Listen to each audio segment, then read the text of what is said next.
আবার কবে দেখা হবে আমি জানি না, তবে একটা দাবি করে যাব, আমি সাইদি আল্লাহর এক নগণ্য গোলাম। যেদিন আপনাদের কাছে খবর হবে সাইদি পৃথিবী থেকে বিদায় হয়েছে, আমি আপনাদের কাছে শুধু দোয়া চাইব, আপনারা প্রাণ ভরে আমার জন্য দোয়া করবেন। আল্লাহ রাব্বুল আলামিন কিয়ামতে আমাকে যেন ক্ষমা করে দেন, আল্লাহ পাক তার জান্নাতের ভিতরে যেন জায়গা তৈরি করে দেন। আমি শুধু আপনাদের দোয়া চাই। আর কিয়ামতে আমি চাই যারা আমাকে ভালোবাসলেন, যারা আমাকে মহব্বত করেন, তাদের সংখ্যা আমি জানি অনেক অনেক অনেক বেশি। আমি আল্লাহকে বলবো, আল্লাহ আমাকে যারা ভালোবাসে এরা আমার মায়ের পেটের ভাইরা, এক জেলার মানুষ নয়, অথচ আমাকে ভালোবাসে শুধু দিনের জন্য। একদিন এই চেয়ারে সাইদি থাকবে না, হারিয়ে যাবে একদিন, এটাই স্বাভাবিক। মাওলানা শামসুদ্দিন থাকবে না, সাইদি থাকবে না। প্রিয় ভাই সব, আল্লাহর কসম, এই দোয়া কবুলের ভিতরে সাইদির কোন কেরামতি নাই, কোন কারিশমা নাই, আল্লাহর কসম। এখানে যে দোয়া যদি কবুল হয় তার একমাত্র কারণ কালামুল্লাহ, আল্লাহর কোরআন। আমি অযোগ্য, আমি অপদার্থ, আমি আল্লাহর এক গোলাম। সমস্ত মুজিজা এই কোরআনে। তাই লোকেরা বিশ্বাস করে এখানে দোয়া করলে আল্লাহ অনেক কথা শোনে, না শুনলেও তার কিছু আসে যায় না। ফাআলুল লিমা ইউরিদ, যা খুশি তাই তিনি করেন। 50 বছর কোরআনের তাফসীর করছি সারা বাংলাদেশে, সারা পৃথিবীতে।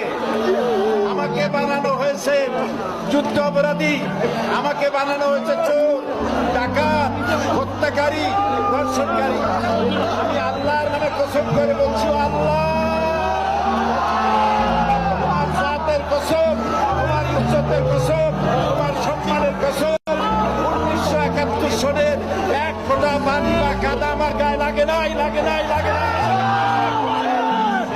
আমার শুধু কাজ ছিল, আমার শুধু কাজ ছিল কোরআনের প্রচার করা। নাস্তিকবাদীরা সহ্য করতে পারে নাই, জালিমরা বরদাস্ত করতে পারে নাই, যার জন্য আমাকে বন্দী করে রেখেছে। আমি শাহাদাতের তামান্না করি, আমি শহীদ হতে চাই, তবে চোর, ডাকাত ইত্যাদির বদনাম নিয়ে মরতে চাই না। গতকাল চলে গেছে, আমি জানতে পারলাম আজকে আসরের নামাজের সময়।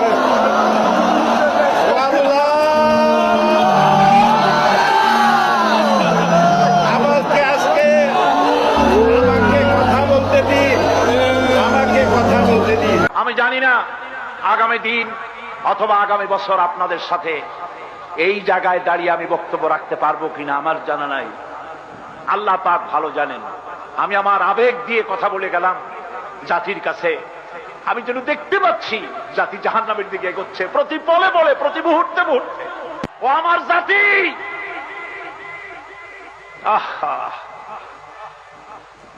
শাহ আতাউল্লাহ বুখারী রহমতুল্লাহ আলাইহি তিনি বলেছিলেন, 40 साल तक कब्रिस्तान में आजान दिया, कोई मुर्दा जिंदा नहीं हुआ। 40 বছর পর্যন্ত কবরস্থানে আজান দিলাম, কোন মুর্দা জিন্দা হলো না। আমি 36টা বছর চিল্লাইলাম, ও আমার জাতি ফিরে আসো, তোমার ছেলেরে ফিরাও, তোমার মেয়েরে ফিরাও, তোমার জাতিকে ফিরাও। হিন্দু সংস্কৃতি বাংলাদেশকে খতম করে দিবে, জাহান্নাম বানায় দেবে।